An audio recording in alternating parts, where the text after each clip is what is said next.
Hey, you wandered. It's okay. This detour was meant for you. Let's take a divine detour. The sting of adulthood is realizing you've been judging people with yesterday's eyes while demanding they see you with today's. And if I'm being honest, the one holding everyone hostage to old versions isn't them, it's me. Now that my mother is gone, I find myself thinking about her in a different way. Maybe it's because I no longer feel the pressure to prove myself to her. Or maybe it's just time and perspective. I'm not sure. But what I do know is this. When I first looked at my mother, I looked at her with a child's eyes. Eyes too young to notice her fears, her sacrifices, her disappointments. I just saw mom.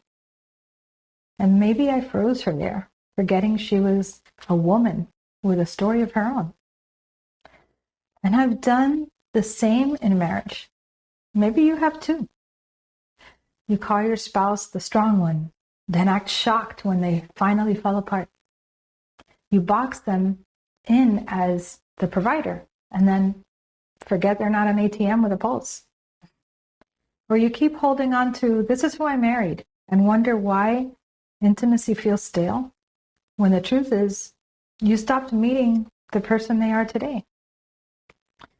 And in friendships, we're just as guilty. We keep one friend in the funny box, always good for a laugh, but never taken seriously. We trap another in the reliable box, calling them only when we need something, never asking if they're running on empty. And we love keeping people in the they've always been this way box, because if they stay the same, we don't have to change either. And let's not forget the crazy box. That's a big box.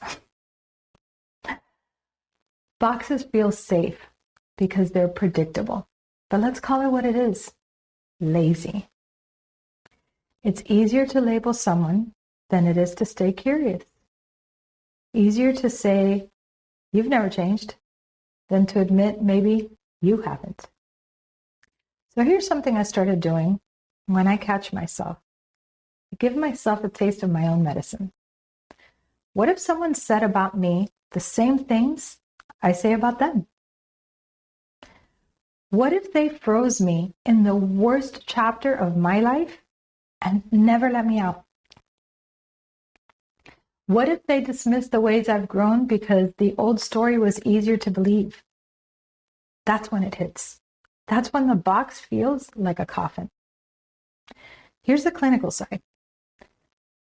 This is your brain on autopilot. It craves shortcuts, schemas, so it doesn't have to relearn who someone is. It loves confirmation bias. It looks for evidence that proves the label instead of the person. Efficient? Sure. But efficient can be cruel because those shortcuts strip away intimacy, reduce people to roles, and keep you blind to the possibility of change. And here's the spiritual side. Every sunrise is proof of renewal. If creation itself gets a clean slate every day, who are we to deny that to another human being or to ourselves? So I've started asking myself, what would I see in my mother if I had looked at her as a woman instead that's still becoming, not just the one who raised me? What would I notice in my spouse if I stopped demanding they stay who I married and instead met who they've grown into? What would I honor in my best friend if I quit holding them hostage to an old chapter and actually caught up to the one that they're living now?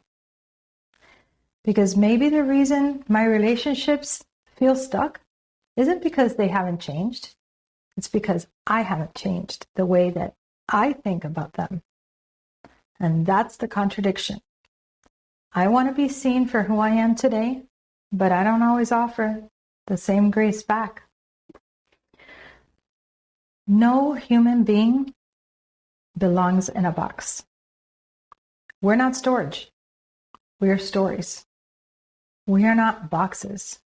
We are becoming. And Mom, I'm so sorry for all the times I kept you in mind. I see you differently now, and I miss you. Remember, we all drift. We all get lost. And life will always throw in the detours. But you're never really off track. Every twist and turn is still part of the path.